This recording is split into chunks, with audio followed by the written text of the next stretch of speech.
네, 반갑습니다. 테라퓨틱스 말씀드립니다. 아무래도 이제 HLB 그룹주들이 오늘 같은 경우 많이 하락을 했어요. 네, 그 영향을 테라퓨틱스도 받을 수 있는데 비교적 소폭 하락으로만 마무리가 되고 나쁘진 않은 모습으로 마무리가 됐습니다. 자, 이게 테라퓨틱스가요. 사실 여러분들 주가가 HLB 그룹이 내릴 때 덜 내리는 그런 속성을 보여주고 있습니다. 이거는 뭐예요? HLB 그룹주 중에서 그래도 최근에는 리스크가 만약에 나타났다고 할 때 리스크 관리에 제일 나은 종목이다. 네, 이렇게 볼 수 있습니다. 그죠? 네, 그래서 그 점이 일단 모멘텀이 될 수도 있고요. 그리고 사실 테라피틱스 입장에서는 새로운 그 RGN이나 OK건의 모멘텀이라는 신선한 모멘텀을 갖고 있다는 거. 그래서 새롭게 HLB 그룹주 중에서 관심을 받을 수 있다는 거. 이 부분이 장점 아니겠어요? 네. 새 관심 섹터 선호도 1위가 테라피틱스입니다. 그래서 이런 두 가지 점을 갖고 있기 때문에 비교적 HLB가 좀 조정을 받아도 잘 버텨가는 것 같습니다. 지금 여러분들 그 HLB 상황이 단기적으로 올라왔다가 조정을 받을 수 있는 그런 시점이에요. 사실 지금 이게 HLB 차트입니다만은. 그리고 HLB 종목과 관련해 가지고 엘레바 관련해서 향서제약 관련해서 또 해프닝 있는 재료도 좀 나왔었고요. 장중에. 그런 부분들이 이제 영향을 HLB 그룹 주가에 영향을 주기는 했지만 여하튼 지금은 뭐 테라피틱스 입장에서는 HLB 쪽하고는 좀 색다르게 색깔이 있는 패턴을 가져가고 하방 경직성 있고 새로운 섹터 모멘텀이 있고 그렇기 때문에 우리가 나쁘지 않게 볼 이유는 있는 거죠. 그죠? 그래서 이 점은 제가 계속 강조를 드렸던 부분입니다. 물론 RGN이나 OKN이나 다른 테라퓨틱스만의 고급 재료가 신선한 게 나온다면은 막바로 제가 말씀드릴 거예요. 테라라고 문자를 주신 분에게는 제가 최선을 다해서 업데이트하면서 케어를 할 겁니다. 장중에 이런 정보가 상당히 중요해요. 다시 한번 말씀을 드렸고요. 그리고 지금 테라피틱스의 수급을 가만히 보면 전체적인 수급이 외인들이 초반에 샀다가 물렸고 또 그 다음에 주가가 올라올 때는 아주 적극적으로 매수를 했다고 보기는 어렵습니다. 그죠? 네, 그런 행보를 지금 현재 보여주고 있는 것이 차트상으로 확인이 되고 있죠. 샀다 팔았다 하는 정도만 지금 현재 전개가 되고 있지만 뭐 그렇다 하더라도 순매도를 연속적으로 해 나가거나 뭐 그런 패턴의 매매는 안 하고 있기 때문에 주가에 상당히 도움은 되고 있어요. 우리가 이제 뭐 창고 동향으로 보면은 최근에는 골드만삭스에서 새롭게 순매수를 이어가고 있죠. 네, 신한투금은 샀다가 좀 파는 정도. 근데 이게 그 개별 창구 상황을 안다고 해서 우리가 매매를 잘할 수 있는 건 절대 아닙니다. 여기서 무슨 힌트를 우리가 강력하게 얻을 수 있는 강한 게 없다고 한다면, 그죠? 일단 참고적으로만 우리가 보는 거예요, 여러분. 여기서 해답이 있다라고 보기는 어렵고, 신한투자가 사다가 좀 파는 경향이 있고, 골드만삭스는 최근에 사는 경향이 있다. 이런 정도의 움직임 파악 정도만 일단 생각해 보는 게 좋습니다. 다만, 우리가 5월 20일부터 지금까지 올라오면서 주도를 했던 그 창구, 많이 샀던 창구, 그런 데가 과연 어디냐? KB증권, 미래에셋, 한국증권, 신한금투, 뭐 그 정도구나. 골드만삭스구나. 네. 요런 데서 주로 매도가 많이 나올 때는 좀 주가가 좀 눌리겠구나. 그 정도로만 창구 동향을 가지고 해석을 하는 거지. 창구 동향 봐가지고 해답이 딱딱 나오는 게 절대 아닙니다, 여러분. 네. 그러니까 참고 정도만 하시고, 제가 말씀드리고 싶은 부분은 중요한 거는 이 개별 창구 동향보다도 전체적인 그 기관 외인 개인의 왁구, 즉 이 전체 외인의 거래, 요 방향, 요게 제일 중요하죠. 어떤 창구에선 팔고 어떤 창구에선 사는데 이 창구 동향 봐가지고 무슨 의미가 있어요, 여러분, 그죠?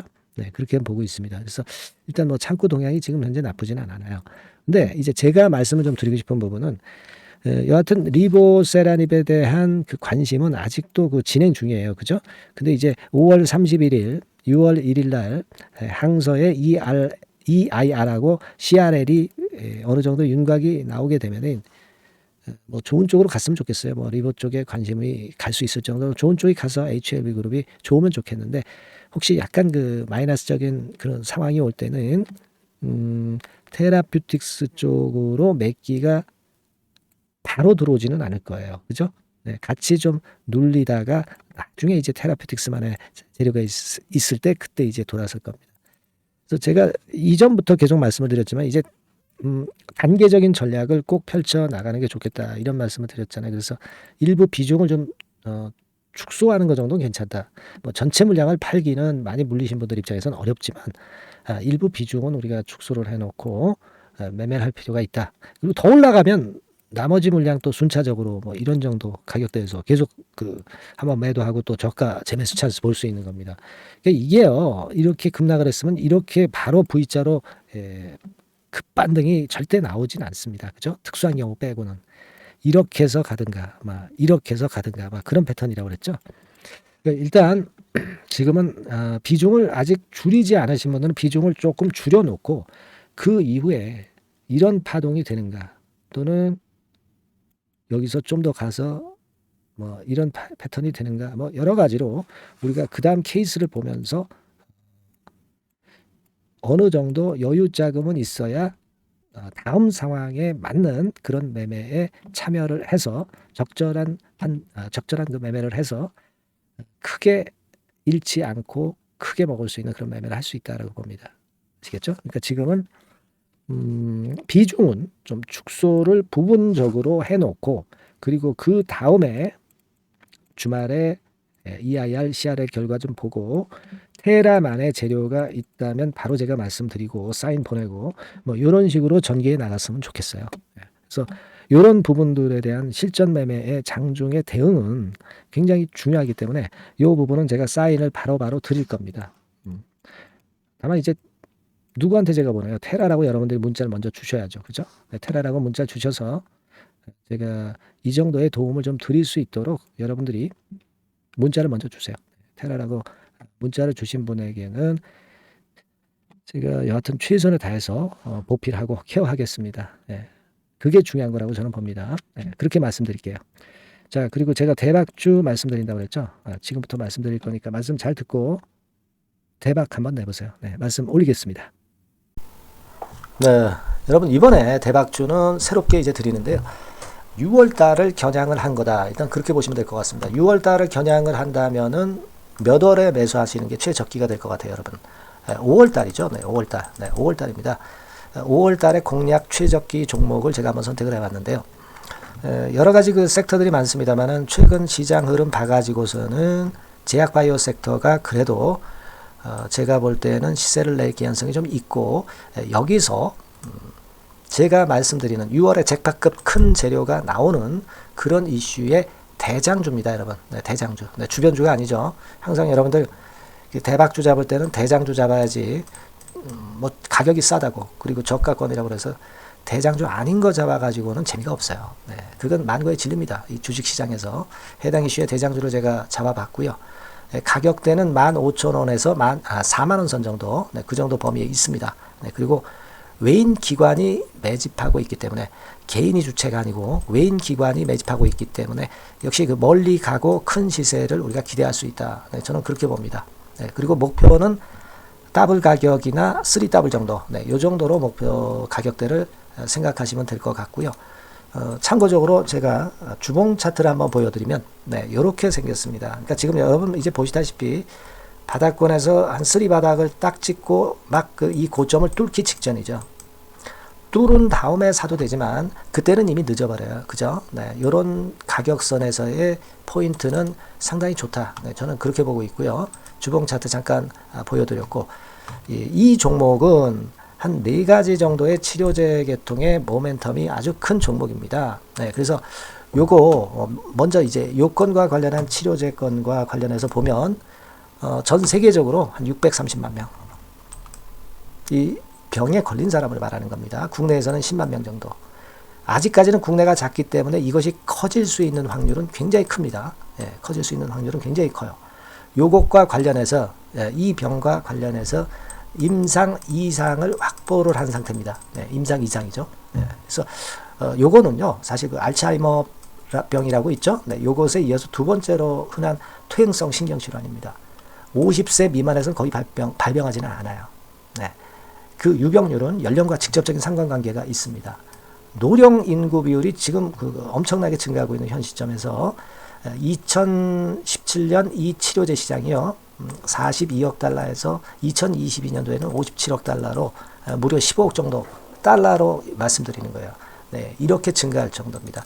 이 건과 관련한 치료제를 갖고 있는 것이 지금 임상 이상에 돌입해 있는 것이 바로 이 종목이다. 이렇게 보시면 되겠고요. 그리고 두 번째 요 건과 관련한 치료제입니다. 사실 이 질환은 전 세계적으로 한 4억 2,500만 명이 걸려 있는 상태. 그리고 국내로 따지면 250만 명이에요. 대충 이제 짐작은 가시겠지만 환자 수는 점점 엄청나게 늘어나는 추세로 가고 환자 수 자체가 상당히 많다는 거. 그렇기 때문에 이 치료제 시장에서 모멘텀이 있는 종목이라고 한다면 상당히 강점이 있을 수가 있는 그런 부분이에요.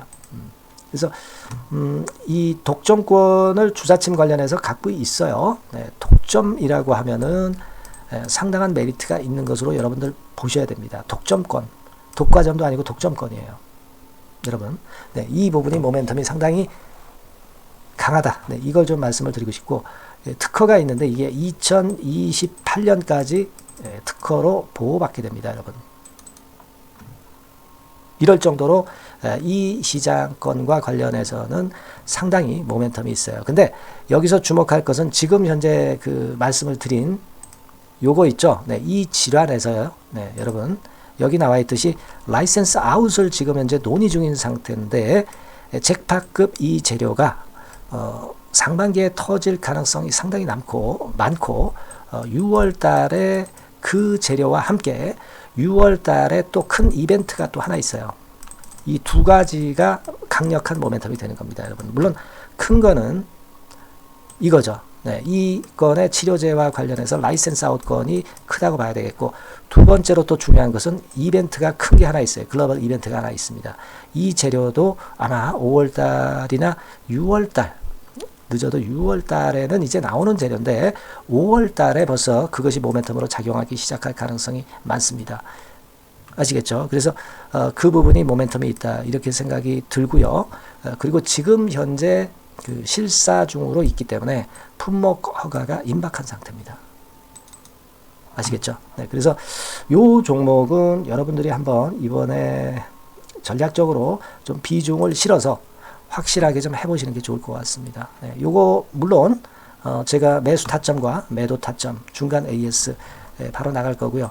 여기 나와 있는 바와 같이 이 번호로 대박이라고 문자를 주시는 분들에 한해서는 이 종목을 말씀을 드리고 그리고 매수 타점을 정확히 말씀을 드릴 겁니다. 그리고 매수 타점만 드리고 끝이 아니라 매도 타점까지 나중에 말씀을 드릴 거예요.